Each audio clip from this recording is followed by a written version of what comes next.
4:45కి వికారాబాద్ తాండూరు నుంచి బయలుదేరినటువంటి హైదరాబాద్కు బస్సు బయలుదేరింది. RTC bus. అది ఆర్టీసీ బస్సు చేవెళ్ళ ఫీర్జాగూడ దగ్గర దారుణమైనటువంటి యాక్సిడెంట్కి గురైంది. ఎదురుగా వస్తున్నటువంటి కంకర్ లోడుతో ఉన్న టిప్పరు ఢీ కొట్టడం వల్ల దాదాపు 25 మంది దారుణంగా చనిపోయినటువంటి పరిస్థితి మనం చూసాము. కర్నూలులో 19 మంది సజీవ దహనం అయ్యారు. కరెక్ట్గా 10 రోజుల క్రితం 24వ తారీఖు జరిగింది. ఆ ఘటన ఇప్పటి వరకు ఇంకా ఎవ్వరూ మర్చిపోలేదు. అంతలోనే ఈ అత్యంత విషాద ఘటన జరగటం దారుణమైనటువంటి విషయం.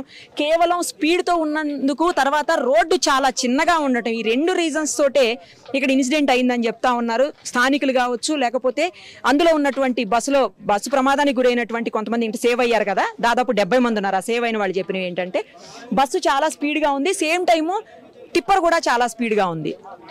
టిప్పర్ డ్రైవర్ చనిపోయాడు, అలాగే బస్సు డ్రైవర్ కూడా చనిపోయినటువంటి పరిస్థితి. టిప్పర్లో ఉన్నటువంటి కంకర్, దొడ్డు కంకర్ అంటారు కదా, ఆ దొడ్డు కంకర్ ఉంది. ఆ కంకర్ కంప్లీట్గా బస్సులో పడిపోయింది. చూడండి, ఆ కంకర్ పడిపోవడం వల్ల అందులో ఇరుక్కుపోయి చనిపోయినటువంటి పరిస్థితి. ఒక 1.5-2 నెలల వయసు ఉన్నటువంటి చిన్నారి పాప కూడా తల్లి ఒడిలో అలాగే పడిపోయి చనిపోయింది. అది విజువల్ చూస్తుంటే చాలా బాధగా అనిపిస్తుంది. అంత చిన్న పాప, సరిగ్గా లోకాన్ని కూడా చూడనటువంటి పాప, ఆ పాప కూడా తల్లితో పాటు చనిపోయింది. చాలా మంది ఎంప్లాయీస్ ఉన్నారు ఇందులో చనిపోయిన వాళ్ళలో అని చెప్తా ఉన్నారు. ఇదే డ్రైవరు, ఇప్పుడు ఏ డ్రైవర్ అయితే చనిపోయాడో, అలాగే ఈ ప్రమాదానికి 25 మంది, తనతో పాటు 25 మంది మరణానికి కారణమయ్యాడో, ఆ డ్రైవర్ గతంలో అనంతగిరి హిల్స్ దగ్గర బస్సును తీసుకెళ్తూ పైనుంచి బస్సును పడేశాడు. అదే డ్రైవర్ ఇతను. అంటే ఎంత నిర్లక్ష్యంగా నడిపిస్తుంటాడు. అప్పుడు అక్కడ డిపోలో ఉండే, ఇప్పుడు తాండూరు డిపోకి మారాడని చెప్తున్నారు. సో ఎంత నిర్లక్ష్యంగా బస్సును నడుపుతాడనే దానికి ఇదే పెద్ద ఉదాహరణ. గతంలో యాక్సిడెంట్ చేసినప్పుడు చాలా జాగ్రత్తగా ఉండాలి. ఇంకొకటి ఏంటంటే టిప్పరు 24 అవర్స్ అలా ఉంటుందంట విలేజెస్ లో. జిహెచ్ఎంసీ పరిధిలో మాత్రం కేవలం రాత్రిపూట మాత్రమే అలో చేస్తారు. అందుకు ఎట్లయినా సరే 6 లోపల రీచ్ కావాలి డెస్టినేషన్ అని చెప్పేసి ట్రై చేస్తుంటారు. కానీ ఇప్పుడు ఈ టిప్పర్కి అంత అవసరం లేదు. ఈ టిప్పర్ పోతున్నదంతా కూడా విలేజ్ కు పోతుంది, అంటే అటు వికారాబాద్ సైడ్ పోతుంది, తాండూరు వైపు పోతుంది. కాబట్టి అదేమీ అంత ఎమర్జెన్సీగా వెళ్లాల్సిన అవసరం కూడా లేదు. ఎప్పుడు 24 అవర్స్ ఎలా ఉంటుంది ఇక్కడ? మరి అలాంటప్పుడు అంత స్పీడ్గా వెళ్లాల్సిన అవసరం ఏంటి అసలు? అదొకటి. తర్వాత ఇటువైపు బస్సు విషయంలో చూసుకుందాము. బస్సు విషయంలో చూసినప్పుడు కూడా బస్సు డ్రైవరు గతంలో ఒక యాక్సిడెంట్ చేసున్నాడు. అలాంటప్పుడు ఇంకెంత జాగ్రత్తగా ఉండాలి? అక్కడ ఒక చిన్న గుంత లాంటిది ఉంది, నేను అది కూడా చూపిస్తా ఇప్పుడు మీకు. ఆ గుంత లాంటి దాంట్లో తప్పించబోయి ఎదురుగుండా వస్తున్నటువంటి ఈ టిప్పరు అది ఒకటేసారి తాకాయని చెప్తున్నారు.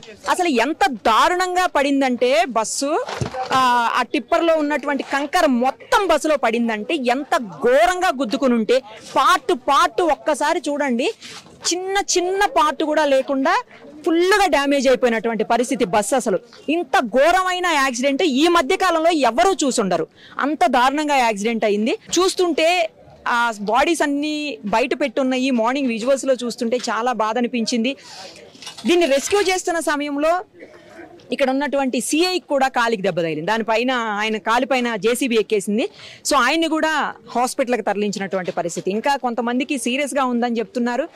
రోడ్డు వైండనింగ్ గ్రీన్ ట్రిబ్యునల్ వల్ల ఆగిపోయింది. వాళ్ళు ఏదో కేసు వేశారు, అందుకనే రోడ్డు వైండింగ్ శాంక్షన్ అయ్యి కూడా డబ్బులు వచ్చేసి కూడా ఆగిపోయి ఉంది అని చెప్పేసి స్థానికులు బాధపడుతున్నారు. తర్వాత ఈ రోడ్లో డైలీ ప్రమాదం జరుగుతుందని చెప్తున్నారు. ప్రతిరోజు జరుగుతుంది ఏదో ఒకటి, చిన్నదో పెద్దదో ఏదో ఒకటి. ఇది పెద్దది కాబట్టి మీడియా దృష్టికి, ప్రజల దృష్టికి, ప్రపంచం దృష్టికి వచ్చింది. లేకపోతే ఏదో ఒక ప్రమాదం జరుగుతూనే ఉంటుంది. ఈ రోడ్లో మేము డెస్టినేషన్ అప్పా నుంచి మన్నెగూడ వరకు మధ్యలో కరెక్ట్గా క్లారిటీగా ఏ ఇబ్బంది లేకుండా వెళ్ళాము అంటే అది మా అదృష్టంగా భావిస్తాము. ఏదో ఒక ప్రమాదం జరుగుతూనే ఉంటుంది, రికార్డులు చూసుకోండి కావాలంటే అని చెప్పేటువంటి పరిస్థితి ఉంది. ఏదైనా కూడా ఇంత ఘోరమైనటువంటి ఇన్సిడెంట్ మాత్రం రియల్లీ వెరీ బ్యాడ్ ఇన్సిడెంట్. 19 మంది చచ్చిపోతేనే మొన్న మనందరం కూడా చాలా బాధపడాము. ఇప్పుడు 25 మంది ఏకంగా, ఇంకా చాలా మందికి ప్రమాదం పొంచి ఉంది. అంటే వాళ్ళకు కూడా సీరియస్గా ఉందని చెప్తున్నారు, క్రిటికల్ కండిషన్లో ఉందని చెప్తున్నారు. చాలా మందిని చేవెళ్ళ హాస్పిటల్కి, అలాగే హైదరాబాద్లో గాంధీ హాస్పిటల్కి, ఉస్మానియా హాస్పిటల్కి ప్రత్యేక చర్యలు తీసుకొని అక్కడ ప్రత్యేకంగా డాక్టర్స్ని ఏర్పాటు చేసి ఇమ్మీడియట్గా చూడాల్సిందిగా ఇప్పటికే సీఎం ఆదేశించున్నారు. ఏది ఏమైనా దారుణమైనటువంటి ఘటన, ఇలాంటి ఘటన జరగకుండా ఉండాల్సిందేమో అనిపిస్తుంది చూస్తుంటే.